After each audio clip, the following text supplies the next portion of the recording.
Welcome to episode 5 of Showing Up Perspectives on Cancer with Sohn and Kara Oelker.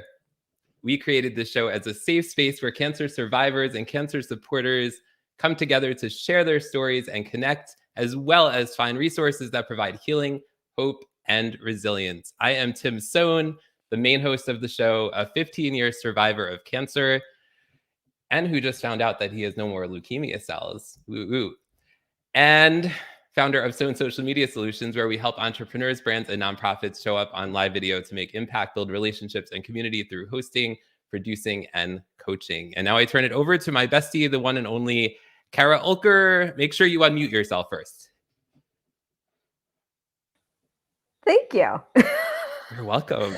Yes, and thank you so much for joining us, everyone. We already have comments. I love it. So please let us know where you're tuning in from and what connection you have to cancer.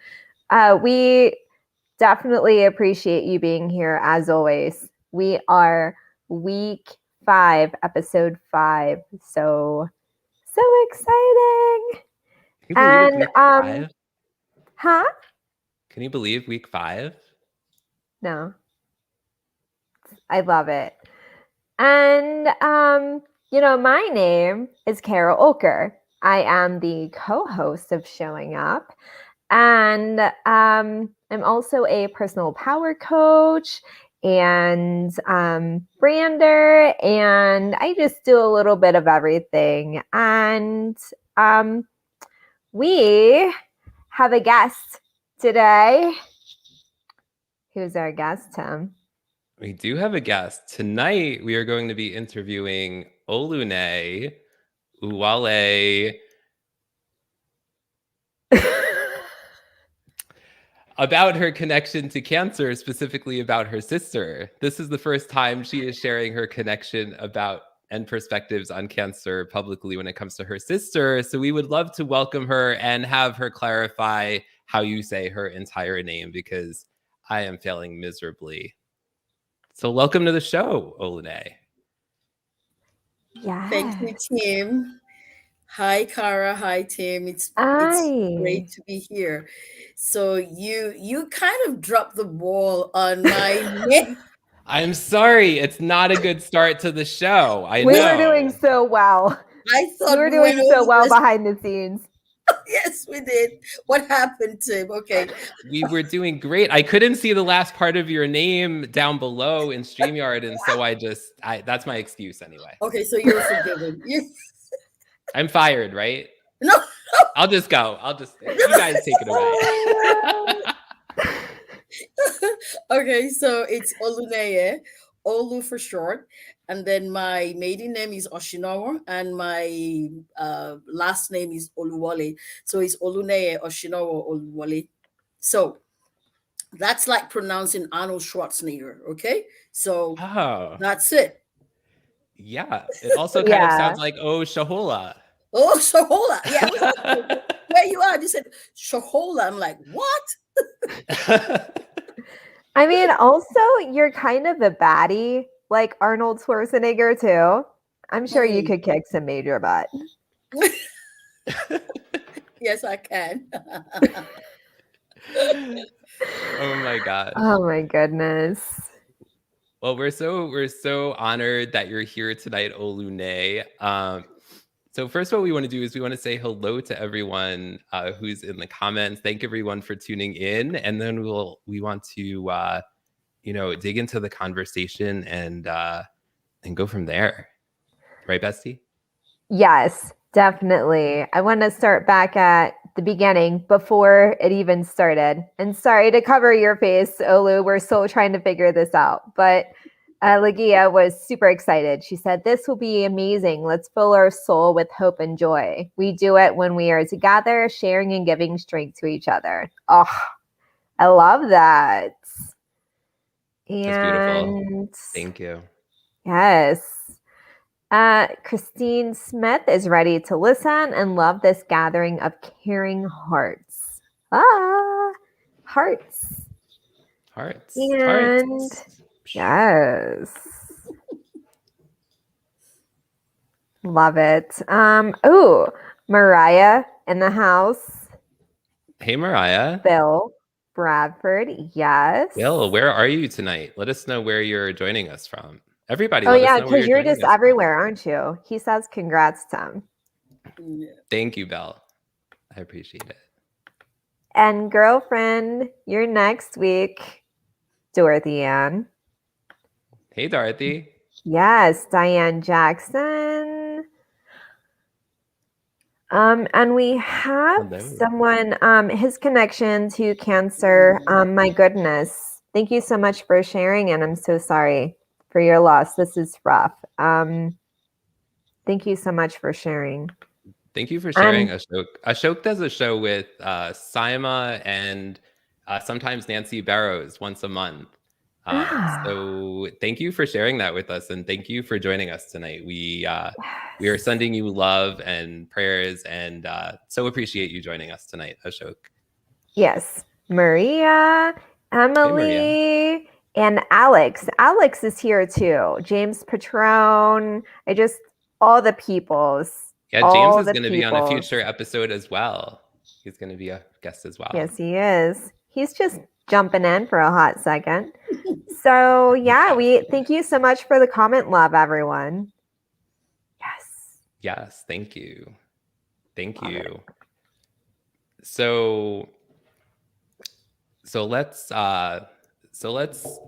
dive into the conversation tonight.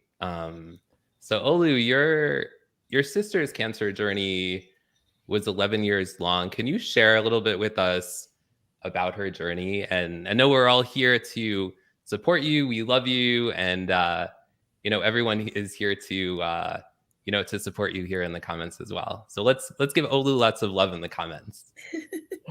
Thank you, guys. This is the first time that I am sharing publicly, the journey of losing my sister and her journey with cancer, and eventually, leaving the stage to go to the other side. So her journey, I would say, started around 2010, early 2010, there about, or late 2009. And she was never sick. You don't get prepared for something like this. I remember that particular afternoon. It was a Saturday, way back in Nigeria, and I was in Nigeria, and she called and said, "Oh, I'm coming over to your house with my husband. I'm coming. We're coming to see you." And in particular, she said she was coming to see my ex because he's a medical doctor. And I'm like, what's that all about? And she said, "Oh, she's gonna, she'll let me know when she gets to the house." So there she was with, she was, fun loving, with jokes, smiles, laughter. You would know my sister is right in the yard. When she's outside, she lets everybody know she's around. So when she got in with her husband, it was then she said, "Oh, I need to see your ex," and all of that. And he showed forth, and then she just dropped the bomb. She said, "I have cancer." I thought it was a joke because, she's fun loving, but I knew that this wasn't a joke. And but I was confused because of the way she kind of shared it in a, you know a very light spirited atmosphere, with smile on her face. I thought I was the stronger one between both of us, but right from the beginning, I realized that my younger sister was stronger than me, because I can't fathom how I can break such news to family and just be happy. I'm just gonna be, like all teared up, sobbing, and all of that. But here she was. So from that moment, I knew something had changed. When I say something Mm. had changed, I meant this is going to be a journey that would never come back the same. So one of the things that she came to seek my ex's opinion was where to get treatment, whether to go locally or go to where the best of the best. And one thing that I kind of respect my sister for, she never allowed that news or the fact that she was given that um verdict to dampen her spirits. So she sought medical care outside of Nigeria, in particular in England, and she sought an oncologist. She was very, very, very driven and very passionate about finding the right. She was gonna beat it, and that was her spirit. So that was the beginning of our journey, having a sibling, rather having a sister, a close sister. We're 2 years apart. She was younger than I was. That was the beginning of the journey of having a sibling with cancer, and that was my first encounter with cancer, real close. Oh, wow. And what was the experience like for you, um, as your sister was going through her cancer journey? I know you said that she was the trooper and you just felt like a ball of mush, but I how was was the experience like for you trying to be that person for mm, your sister? yeah.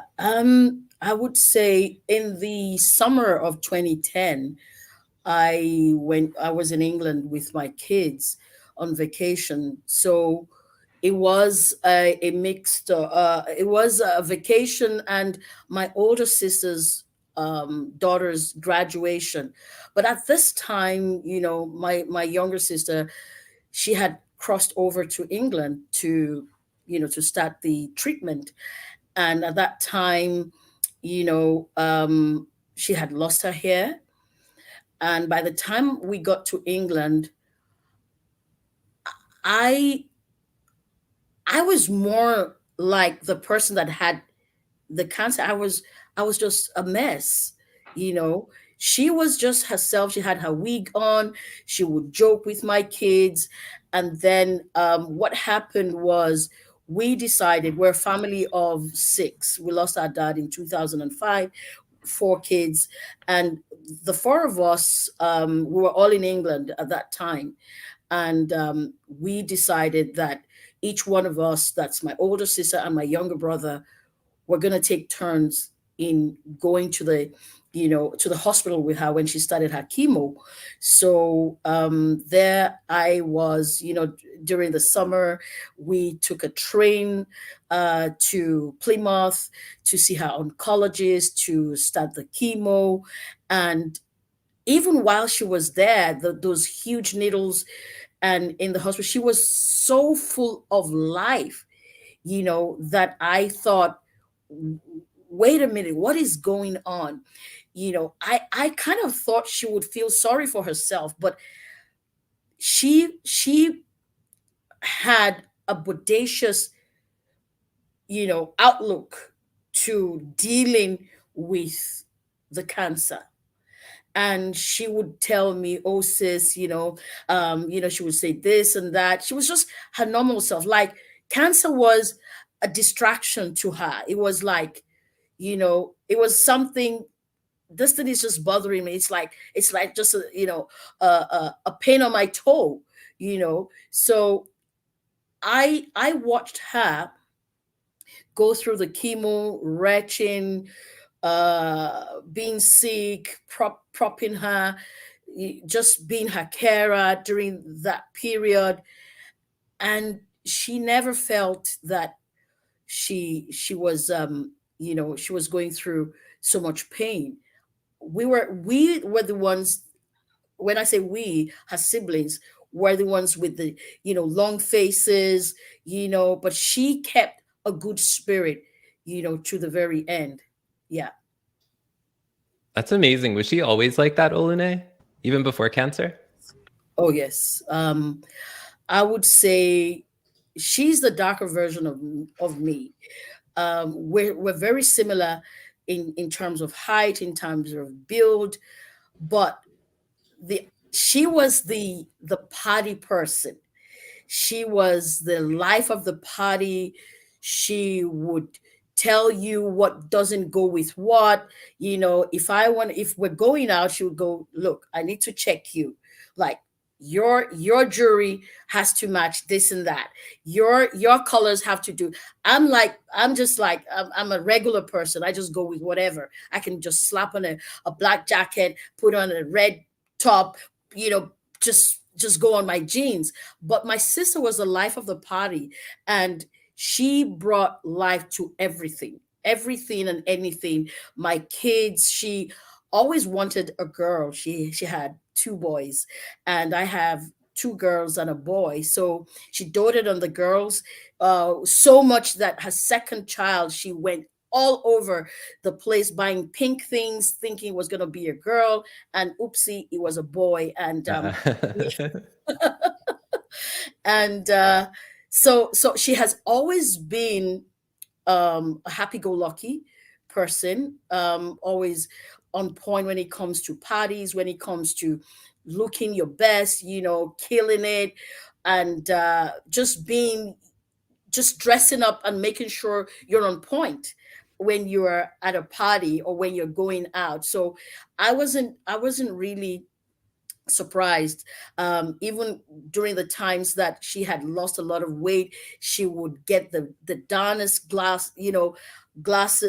Her glasses were like different colors, like blue, purple, just name it. She would just go crazy, and it was all about having fun and not allowing whatever life threw at her to dampen her spirit. And when I look back, I thought I was the stronger one. She was the stronger one. Oh That's my amazing. gosh.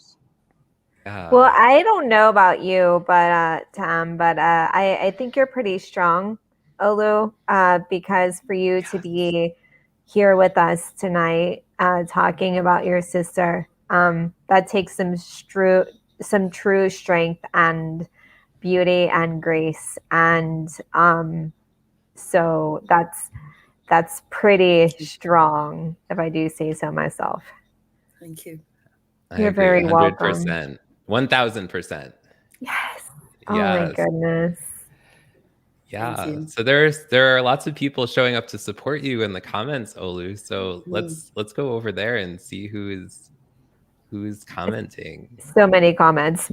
So we Yes, that's have great. Toronto, Canada. Angela Brown Hey, is joining hi, us from Angela. Toronto. Yeah. Hey, Hi, Angela. Angela. Thank you.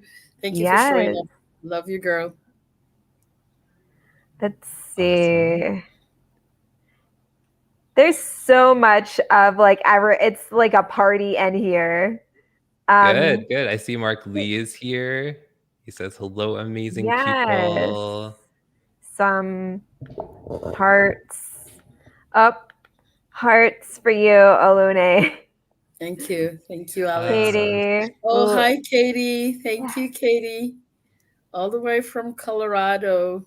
Yes. Love you, Wow. Thank you, Oluneye, for Lydia. sharing this. Sorry your face keeps getting covered up. I'm so sorry. Oh, okay. Yes. Oluneye said this is her first time sharing publicly. You are supported, and we are privileged to Thank you, be right Christy. here with you. Yes, most definitely. Yes. And Bob Blanchard said she sounds like an amazing person. Cancer is what we have, not who we are. I'm trying to Ellen find says that she's comment. tearing up. It's like the third from the Oh, bottom, I think. found it. Yeah. Oh, yeah. Yeah. Puffs. Thank you. Puffs Get your puffs ready. Yes. So we love you. Oh my goodness. We love you, Oluneye and Puffs. Thank you. So you talked about her cancer journey for 11 years. Mm-hmm. 11 arduous years. I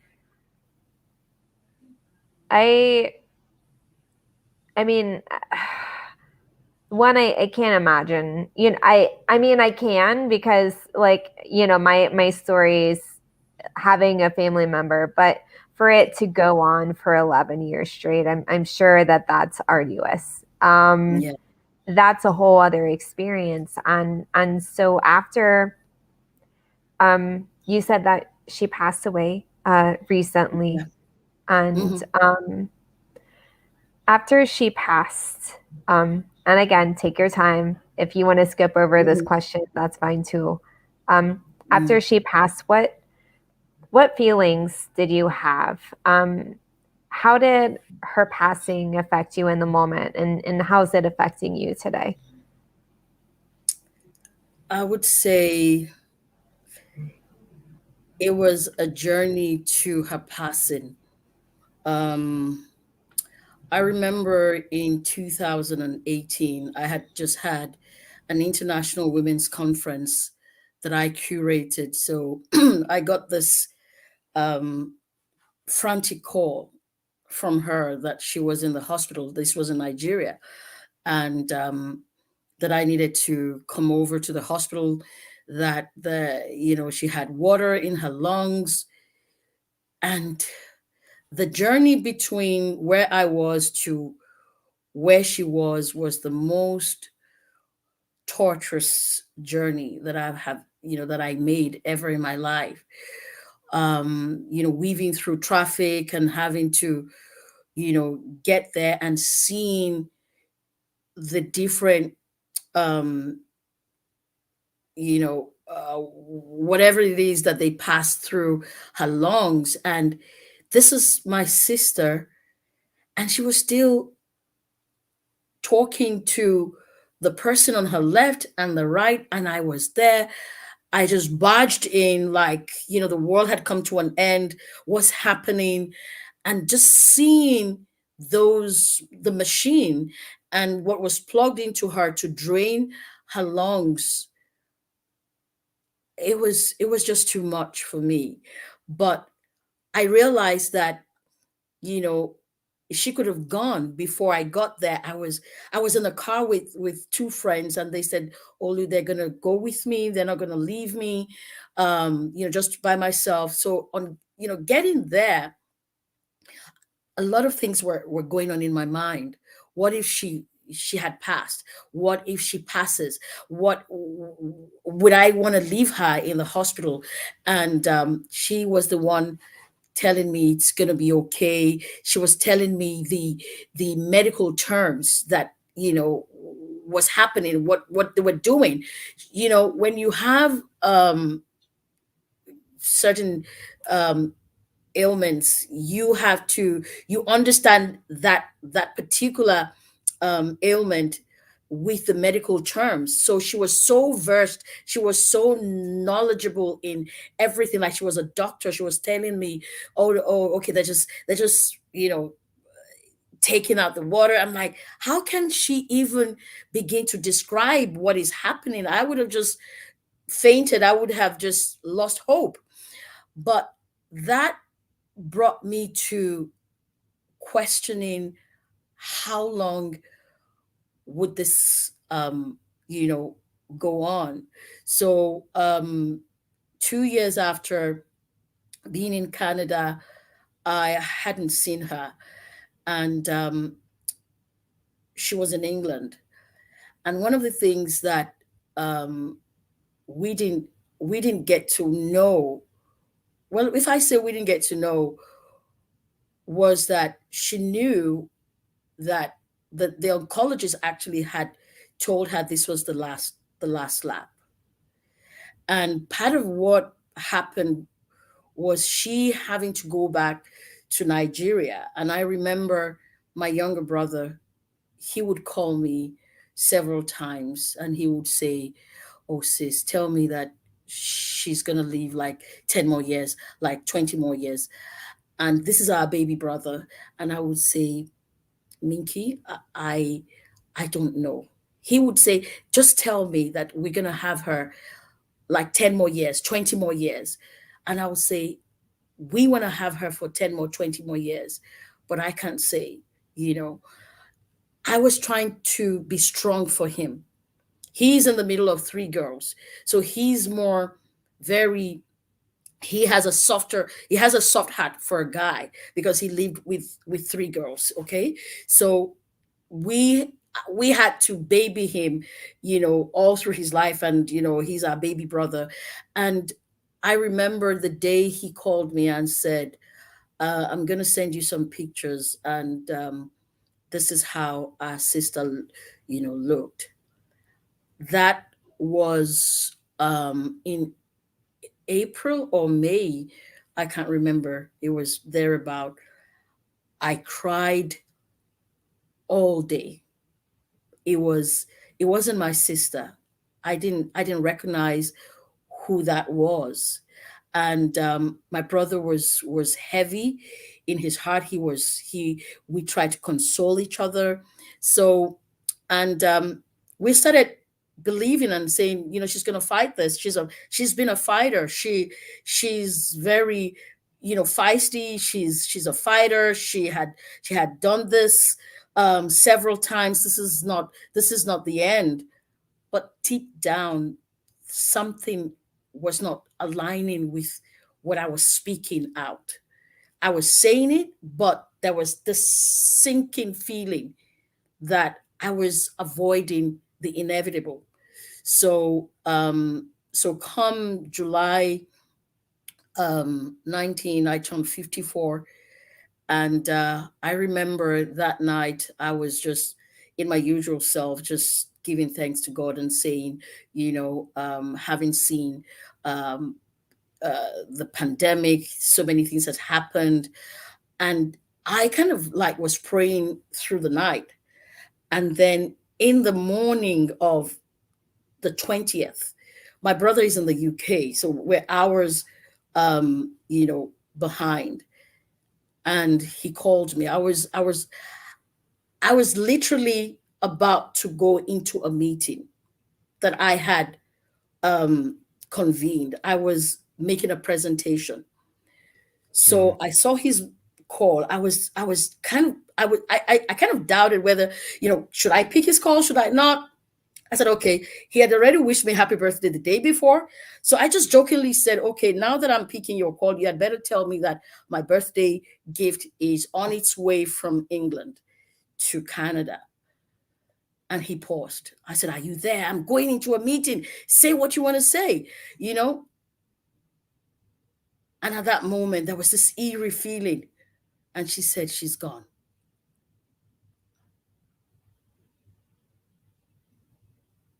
My life changed completely. And I started asking, I said, what time? When did she leave? What?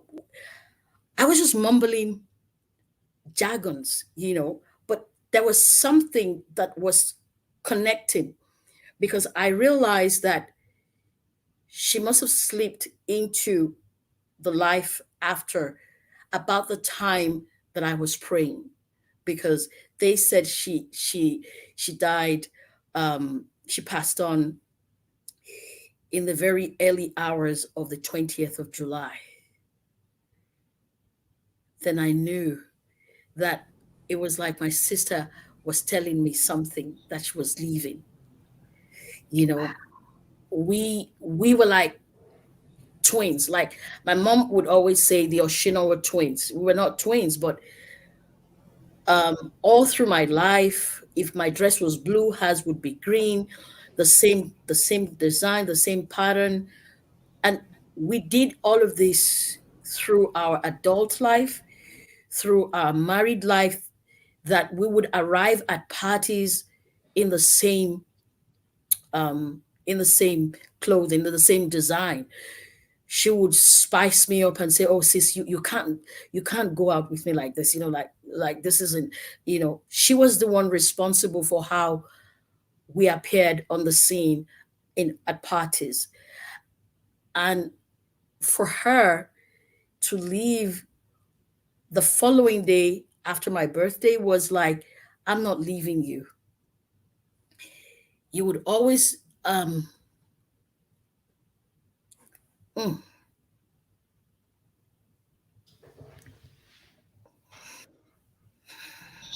Take your time, Olu. Yeah, take your time.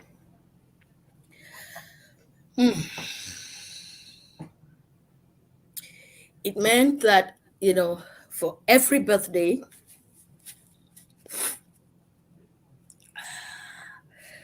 that I celebrate, I'm going to celebrate her. And it was such a beautiful, yet painful, yet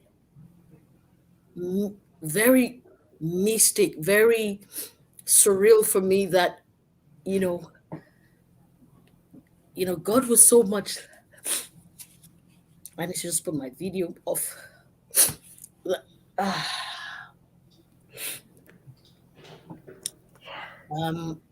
Can you guys hear me? Yeah, we can hear you. Yes. Okay. You're good. That he would so gift me with the fact that though I'm not with her, though she's no more with me, she is still with me even till the end of the day, in terms of every 19th of July, I get to have my sister's memory close to my heart. I don't understand how beautiful that gift and how painful that is at the same time, that she didn't leave without letting me know that we're still twins. So from that day on,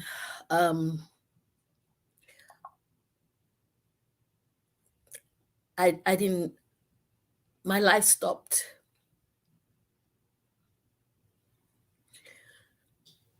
And you know we, of course, sisters, we did everything together.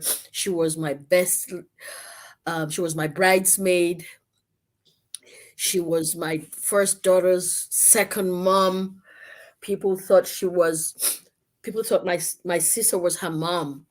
The way she loved all my children to the moon and back.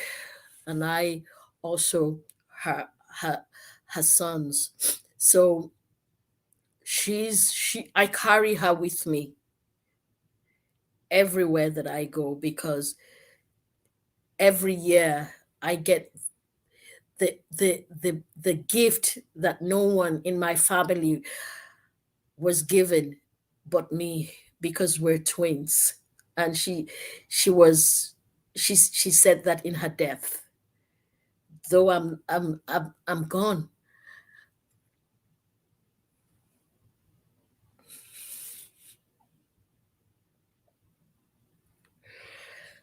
So that is it, really.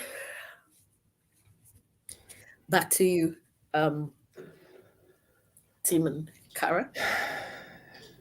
Although we love you so much, and you had such a spiritual connection with your sister. It was beyond evident and very apparent. She wanted to make sure you had her day, and then she was happy. She was happy to give you your day, and then she was ready to rest, and that is such a beautiful yet painful, bittersweet gift. But it does show how intertwined you two were spiritually and emotionally, and we're just beyond blessed that you're sharing this with us today. Thank you, Kara. Thank you, team. It's an honor to be here and to honor her memory. She wouldn't want me brooding or um, being in tears. She would have said, "Why are you crying?" I can literally hear her saying, "Why are you crying? What's your problem? Have a Coke and a smile." That's what we both love Coke to death. We're like suckers for Coke, so it's a bad habit we've had. And she would have said, "Have a Coke, be happy, be merry." So I'm trying to keep up with her spirit of, you know, um, seeing the best in everything. Thank you, Senor Payasada. Yeah, and this is really a momentous occasion here. This comment by Senor Payasada. You're not Celebrating. speaking and symbols and and tongues Yeah, I today. We're mean, proud of you. yeah. Thank you, Senor. We appreciate you. And thank Deviating a you. little bit. I'm so sorry. I do want to let you know, like when you were talking about, oh, why are you crying? Have a Coke. That just like kicked me in the heart a little bit because shortly after my mom passed, like I had moved on. So of course my journey with my mom was a bit different because it was off and on with cancer. Your sister, it was like very intense, nonstop journey. And that is a whole different emotional ball game. Mm. And so shout out to you for being so strong and with your sister and during that, because that is beyond difficult. But I had moved in with my mom to caregive or to be her caregiver the last few months. And so I was still there a few months after her passing, and I just felt like I was just being haunted by spirits all the time. But there would be moments where I would be sleeping and I would literally feel like I heard my mom's voice say, "It's okay. I'm not hurting anymore.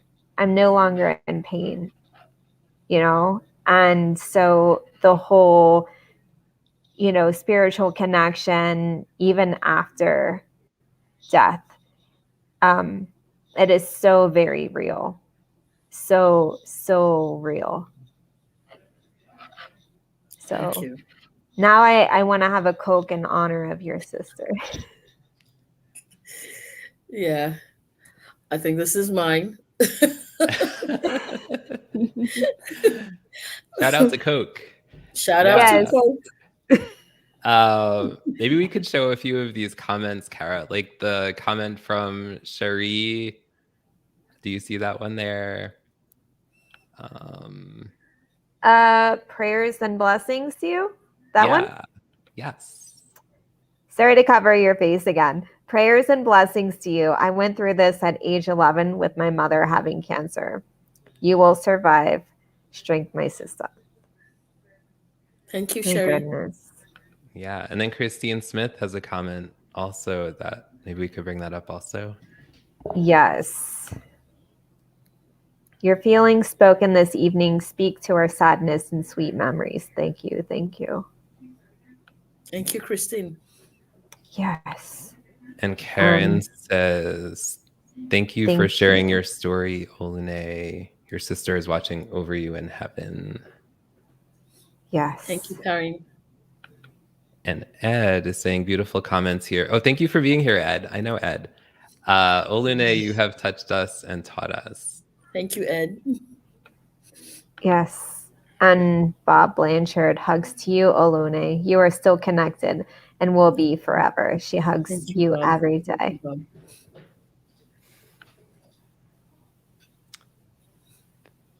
Thank you, everyone, for your comments. And thank you for showing up to support Oluneye. Yeah.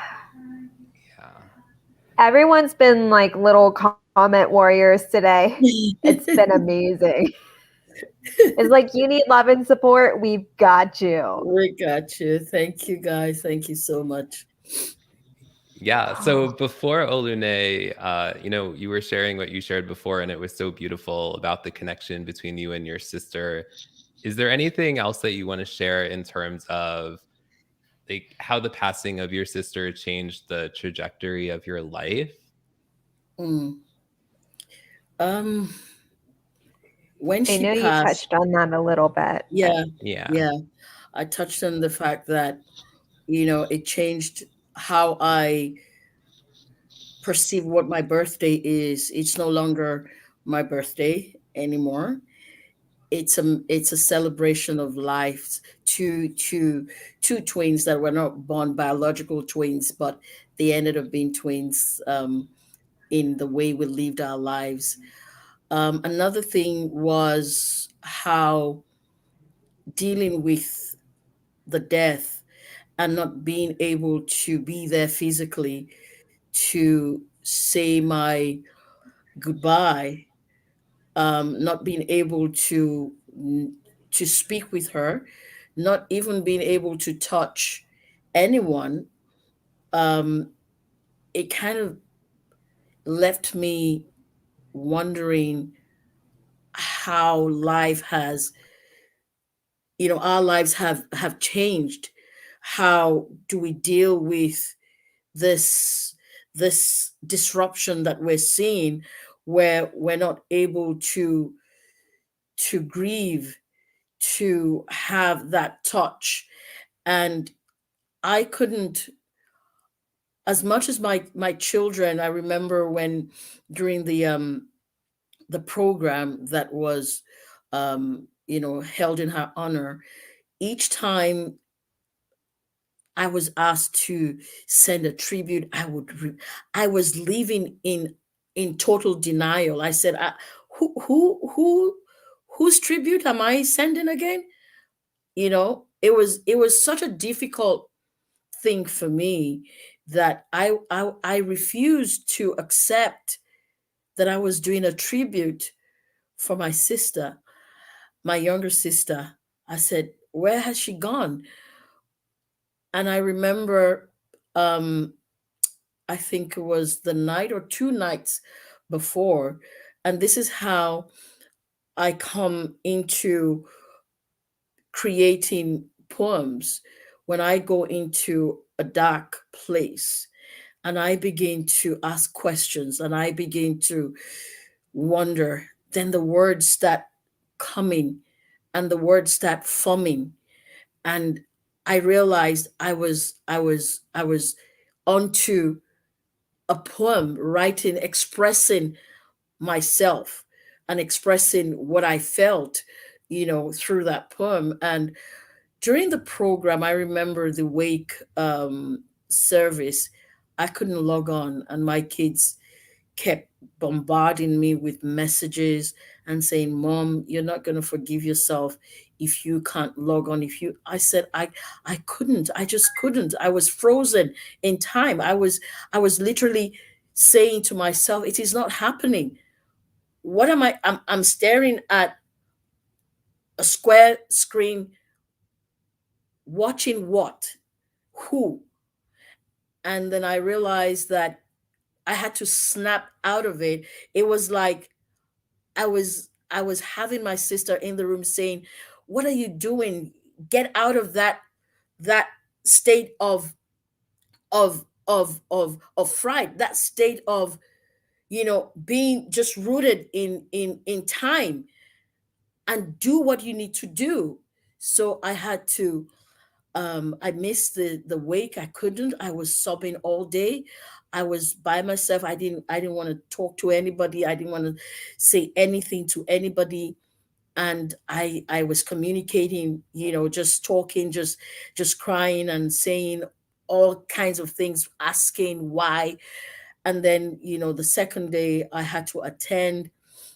It was just too much for me. And something inside of me, it was like a chapter, like a book closed. I could literally hear, when you close a heavy book like an encyclopedia, you hear that third boom. It was like, oof.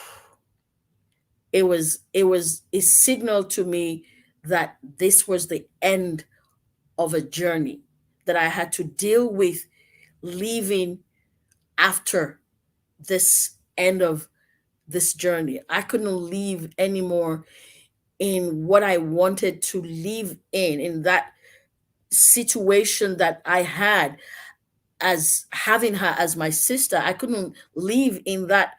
I couldn't live in that moment anymore. That chapter was closed, and I could literally hear that book just closing and another opening of me being alone.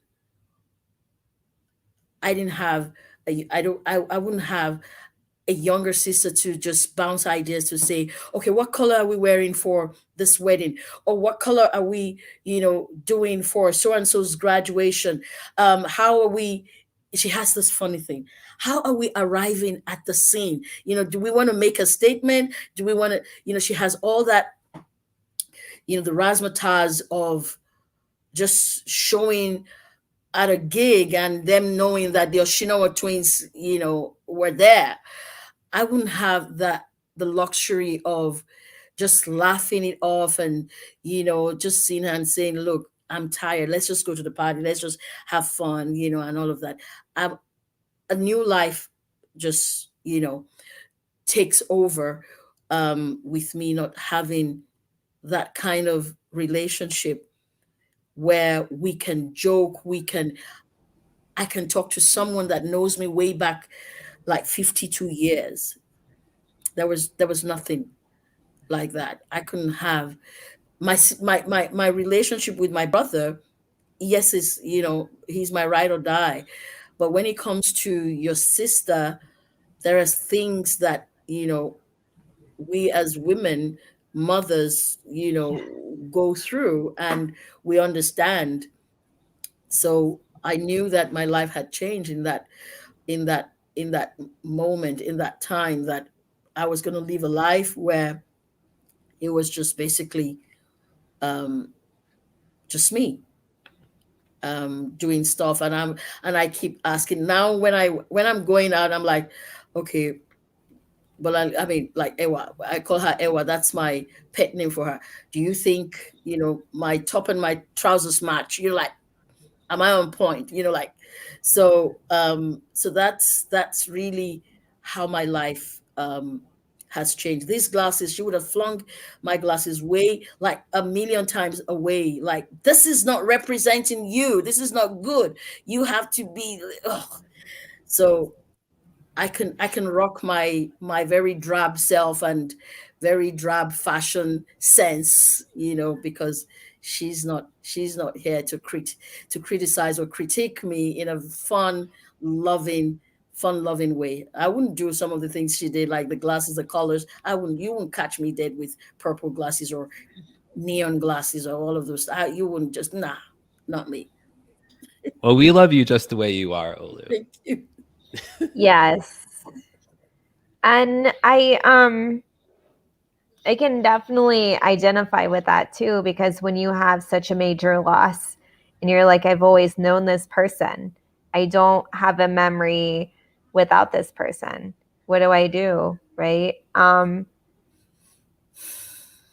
do want to encourage you to continue to feel the feelings and get curious about the depths of your sorrow, only because she's there with you and for you every step of the way. And she will guide you in a different way. And it's not the way that you want. But she will guide you and be with you every step of the way. And but I can definitely identify with that, not from a sister standpoint, because that, again, that's a whole other ball game. You have another woman on your corner, on your side, but she will always be there, and your love and sense of self with her, through her, will only enhance But it's a wild ride every step of the way. And we're here for you big time to listen, to talk. We're like a shabby consolation prize compared to your sister because we can't rock glasses the way that she probably did. But we love you. And just in case you were wondering, Senor Payasada thinks you should have on a green shirt with lime glasses. In case you were wondering his fashion opinion, that's his opinion. You know, I can see that. I like it.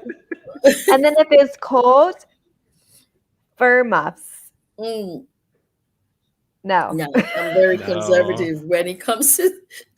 Maybe for the hat show we're gonna do Oluneye. Yeah, Maybe... you mentioned I'm not going that route with you on a hat. No, I I'm told you behind the scene.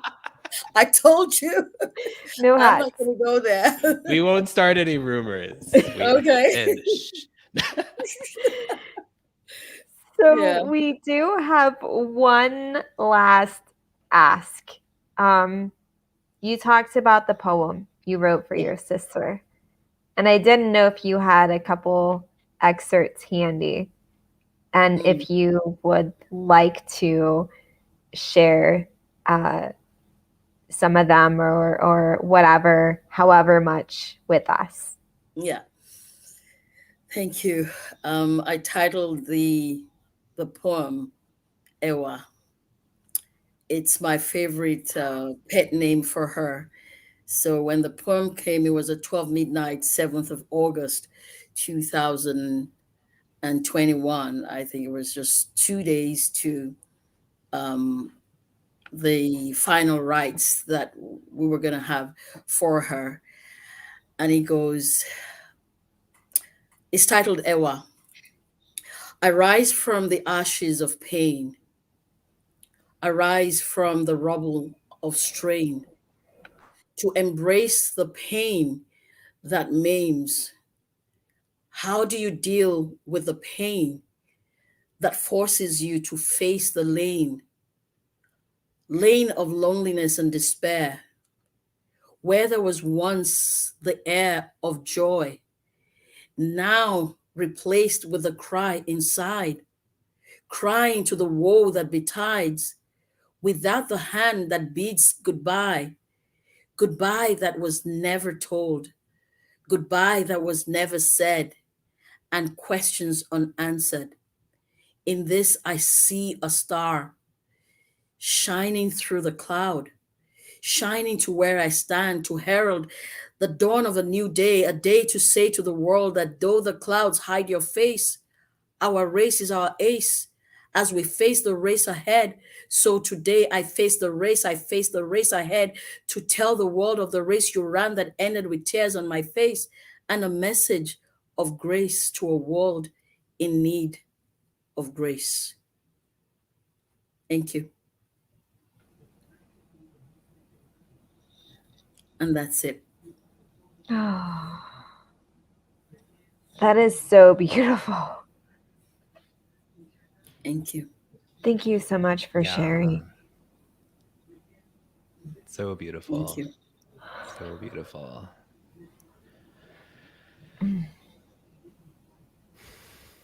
I do want to bring up here, and again, I don't like cutting out your face, but sharing your story is all part of your healing process and has helped others as well and their healing journeys. Grief has no limits. So true. Also, Angela Brown has also lost a younger sister, so she understands how you're feeling. Thank you, Angela. If you guys don't talk about it already, that's like a good connection for sure, because it's like nobody knows unless you know. So thank you so much, Angela.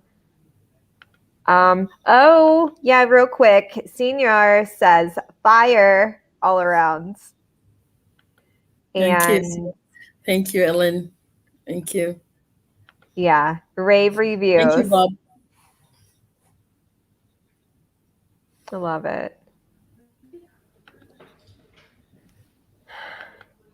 Yeah, that was so beautiful. So beautiful. And thank you so much, Oluneye, for sharing here with us today. You Yes. know, we know it's not easy to share things like this. But we appreciate you doing it here with us and all the heart-centered people that showed up here tonight for to Yeah, support you. Yes. thank you. I just want to thank a lot of people that, stood with me during the time of her passing. Um, a big shout out to a lot of my friends and, Toastmasters in particular. Sonia Gonzalez, she sent me flowers. Felicia Simpson, Angela Brown, um, people from my Toastmasters Club, Discovery, Mississauga, Brampton, Speak to Inspire, and people that genuinely, called. And I want to just, share with everyone. When my sister passed, I had people I hadn't spoken to in years calling me, and I began to ask myself that as humans, why do we wait till something bad happens? And then we start calling and say, "Oh, our hearts are with you." And I say to myself, "No, your hearts are not with me." And while we are here, we need to appreciate each other and show kindness and compassion when we're together. You know, I make it a sense of duty to show kindness and compassion, not because my sister passed. That has been a part of me. That has been a part of how I value people. So I won't just show up when I hear your dad died, your mom died, your sister died, and then I'm saying I'm with you. It doesn't happen. So I just want to share with anyone out there, if you truly love someone or you care about them, asking after them from time to time and just dropping a line or showing support or just being there trying to just show that you love them goes a long way, rather than them losing someone or they themselves passing, and then you're showing, I told my brother, I said, this is hypocrisy. I'm not going to answer anybody's call. I had people calling me that I hadn't spoken to or seen, and I knew it was because of my sister. And I said, I've stopped. This shenanigan has to stop. I can't deal with this kind of hypocrisy. I can't deal with people who call you when bad things happen. I want to celebrate my friends. I want to be there for them. Like Tim and Kara, I've never met you. We haven't seen in person, but the love, the compassion, the kindness, the support that we have for each other is what makes life beautiful. And it doesn't cost anything. So I just want to throw that in. And for some people that don't even get to say anything to you when you lose someone, it's so horrible. I have reached out to people on LinkedIn particular, because that's my go-to social media platform, that I have never ever seen in my life or met in Australia, in New Zealand, in England, in Nairobi, in the US, wherever, and they have lost wives, children, brother, sister, whoever, father, and I reach out to them because we're human beings. We need to show compassion and kindness, and this has shown me that this is why we're here on earth as human beings, to be human. And I want us to carry that. It doesn't have to be, you don't have to know the person to identify with the person, to share the person's burden. I remember when, my good friend Angela was in the hospital during COVID. I messaged her. Her daughter picked the phone. I said, make sure you tell Angela that Olu called. I want her to know that I am calling. I am looking, out for her. And when she got, I asked her, because, our kids have a funny way of saying, yes, mom, I'll do it, and they forget. And I said, did you get my message? I want you to know that I was thinking about you. I love you. So those are the things that I want to pass across to us, because one thing that life has taught me is that, we're just being alive is a gift. Is just the moment we're in now is a gift. So whatever we do to make the lives of other people better that is what we are leaving behind. It's not in the houses, it's not in the Maserati or the Bugatti or whatever. It's how we have touched lives and how we have made the lives of other people better. And that's the legacy that I want us to take with us, tonight, as we go into our different, lives and journey, and how we navigate that. What would be said after you're gone is really, I haven't ever remembered anyone that they would say, oh, how many houses did he have? Did he have stocks at Toronto Stock Exchange or New York? No, they're not going to say that. So back to you. I just needed to get that out, to let you to just, it's been on my chest to just share that with you. I'm sick and tired of, friends that are not, that won't be there for you. I'm just sick and tired of them. But that doesn't stop you from being what you're supposed to do to make humanity better. Back to you guys. Thank you. I mean, you can keep hanging out on the main floor. You can grab the mic as long as you want. No, that is such a good message. Thank you. And that is very important to have that perspective, because, you have all this, like, I mean, if you care about someone, then yes, show it. We do have busy lives, and yes, sometimes we're not the best at communicating, but definitely having the intent and at least just trying to show up. That is such a huge thing. It doesn't have to be perfect. It doesn't have to be wrapped in a bow. It just needs to be about showing up. And thank you so much for that message, Olu. Thank you. Yes, thank you so much, Olu. We so appreciate you, and yeah, so much. So we're gonna send you to the green room. If you want to hang out for a few minutes, we'll meet with you after to say thank you, and okay. And thank you, guys. It's been an honor. Thank you very much. Yeah. We love you. We love you. Thank you. Yeah. Yes. Yeah. Oh. My goodness. Olu, everyone. Olu. Yeah. What a powerful story. And there's been some comments coming in, Kara, in the last few minutes. Ellen said she's finally been able. Yeah. Hold on there, mister. I have finally been able to cry after a long spell of numb. Been there, done that. Thanks for sharing, Ellen. And then Bob says, note to Tim and Kara, brawny paper towels are much more effective than puffs. Just saying. Thanks, Bob. They're soft too, aren't they? They're soft. Let us know which ones do you prefer? Yeah. We want to know. What are the really cloth ones? Like the cloth paper towels? Those would be very soft for your tears too. I don't know. I mean, Bob has a point.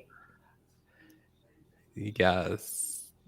Yes, and amen to being with each other in the now, not waiting for a reason. We love and celebrate your twin through you, Olu. Thank you for letting us get to know both of you this evening. Beautiful, beautiful.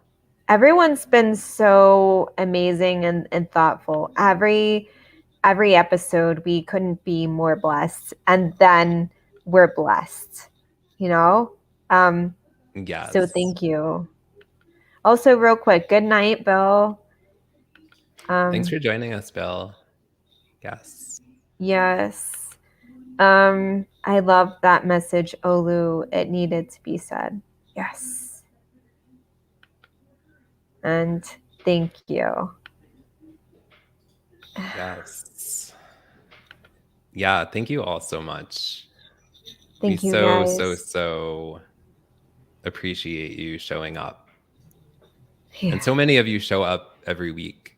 And whether you show up once or every week, we appreciate you so much for being here. And we encourage you to, connect with each other in the comments and show up to support each other, even beyond this show as well. Speaking of showing up go ahead, Bestie. Oh, okay. So everyone, Olu, of course, so many amazing things Olu said. And she wanted to make sure that Katie Bulato was acknowledged and making a beautiful necklace for her. Wow. And bless you, Bestie. And again, everybody bless Kara in the comments. Oh my gosh, I'm so sorry, guys. That was like the worst opportune time. But I think I also think like sneezes are like blessings, and even though they're really just antibodies attacking each other, but but I consider them blessings, and thank you, Olu. Yes. But no, yeah, Katie made a necklace for Olu, and it's very beautiful. And yes, she is. Olu's pretty amazing. Yes, definitely. So we are looking for guests who want to be on the show. We are booked through February, but if you want to be a guest after February, we would love for you to be a guest on the show. No matter what your perspective is on or connection to cancer, whether you're a survivor or a family member, or you have some other connection to cancer, we would love to have you on the show. And even if you're on the fence, you're like, I don't know if I'm ready to share or not, myself or Kara would be happy to have a conversation with you, and kind of like guide you through that. And if you want to, great after that conversation. And if not, or maybe a few months down the road, you would want to. So get in touch with us if you're kind of like, I don't know. We'd be happy to talk with you about that. Also, if you would, Also, if you you just want to have someone listen to you, like just kind of making sure that's clear. Like even if you're like, I have no intentions on being on the show, but I just want to be heard by somebody, I'm all for it. And speaking of being heard, Senor Payasada in the comments just said Kara just got sainthood. So congratulations, Kara. He has proclaimed your sainthood, apparently.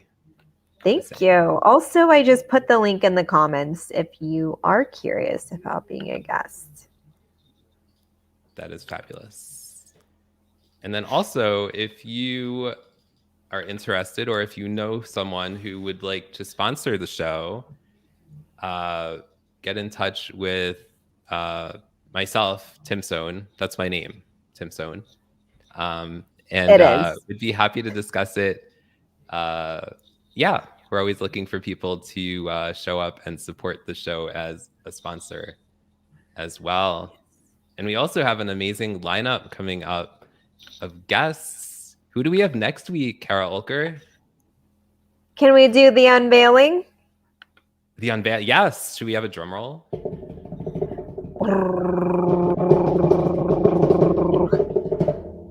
Oh, Dorothy Ann Graham Odell. Watching someone you love die of cancer and lessons learned. Yes.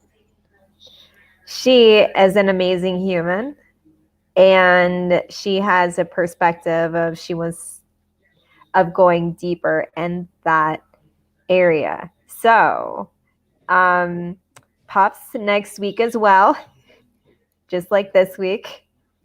And yes, or Bronny, apparently. Or Bronny. Something soft for your eyes. Yeah. Exactly. Yeah. And then we have hold on, my mouse is not working the way I want it to. I'm so sorry, guys. What is wrong? That's okay. Do you want me to pull it up, Esty? No, it's fine. Okay. And then after that, yes, the next we have Rob Statham. He's going to be talking about recovering from the loss of 2 key family members from cancer. And then Jamie Washington is going to be talking about living with cancer as a business owner, wife, mom, sister, daughter, and friend. And January 11th, Patty Hone is going to be talking about the physical and emotional pain of cancer. January 25th, Emily Harmon from the caregiver's perspective, forgiveness and feelings. Yes. Yeah. And we do have more coming up as well. But yeah, that's just a glimpse into our future guests and conversations and topics, all the things. Oh, Angela Brown. So how would we apply? There is a comment above yours. Well, maybe on Facebook. I think it went on LinkedIn as well. But we have a Calendly link that we would love for you to click on. And also we can message you directly and give you the link that way. That way you have it. So because I'm noticing it's weird. When I do comments, it says all, but I'm only posting to Facebook and YouTube. Right. Yeah. Yeah. So we'll message you the link, Angela. Thanks for asking. Yeah. We appreciate it. Yes. My goodness. All right. Well, thank you, everyone. Thank you, Bestie. Yes. My goodness. Thank you, everyone. Thank you, Olu. And thank you, everyone, showing up with us today. And thank you, Tam. I love co-hosting with you. I love co-hosting. With you. Yes. Oh. It's like we're actually looking at each other, but not. Yes. All right, love everyone. It. We will see you for another episode next week with Dorothy Odell for another episode of Showing Up, Perspectives on Cancer. See you next week. Bye. Bye, guys.